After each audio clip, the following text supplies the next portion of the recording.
Обожаю творожную выпечку. Она вкуснее и ароматнее обычной. На таком тесте печенье с вареньем получается пышное, пористое, с сочной начинкой, слоистое и с хрустящей сахарной корочкой.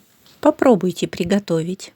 У меня 300 грамм творога, а если зернистый, то просто разминаю вилкой. Мне нравится, когда попадаются крупинки. Также могу использовать подкисший или совсем пропавший творог. Он делает тесто только вкуснее и пышнее. В миску отправляю муки 300 грамм. Добавляю 1/3 чайной ложки соды, немного ванилина или пакетик ванильного сахара и половину чайной ложки соли. Перемешиваю. А теперь выкладываю весь творог, все 300 грамм. И добавляю вместо масла 3 столовые ложки майонеза, у меня домашний. Еще одно сырое яйцо. И все это слегка перемешиваю ложкой. А вы на канале готовим с вами вместе.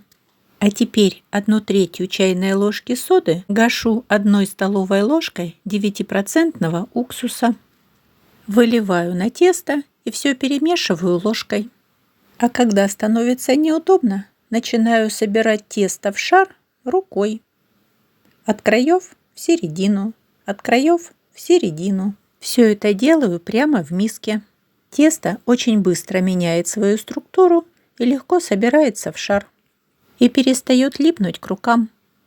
А если все еще липнет, то чуть-чуть добавляю муки. Тесто получается мягкое и пушистое. Укладываю его в пакет и отправляю в холодильник. Минимум на полчаса, а я люблю это делать на ночь. Буду использовать вишневое варенье без косточек. Отцеживаю сироп от ягод. А можно использовать любое густое варенье или повидло. Достаю тесто из холодильника и делю на 2 части. Из одной части сделаю печенье с вареньем, а из другой части сделаю несладкий пирог с капустой, яйцом и зеленым луком.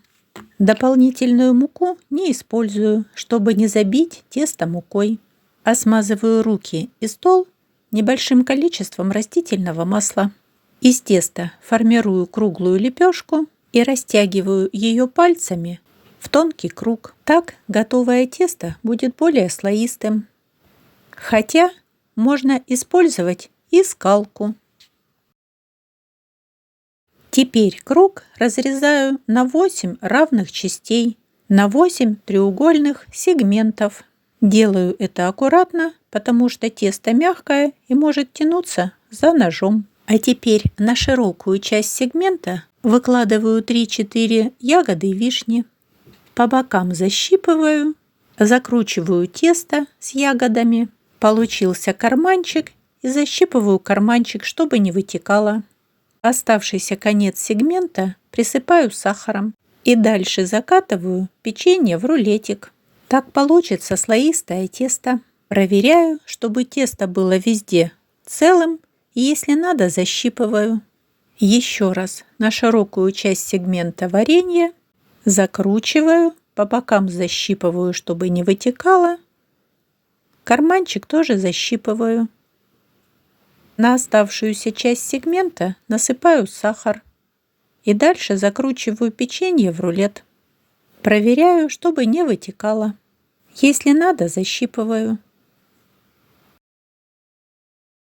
А теперь верхнюю часть печенья окунаю в сахар и выкладываю дном на пергамент на противень, верхушку в сахар и на противень. Отправляю в духовку на 30-35 минут при температуре 180 градусов. Очень вкусное печенье готово. Спасибо за просмотр, лайки и комментарии.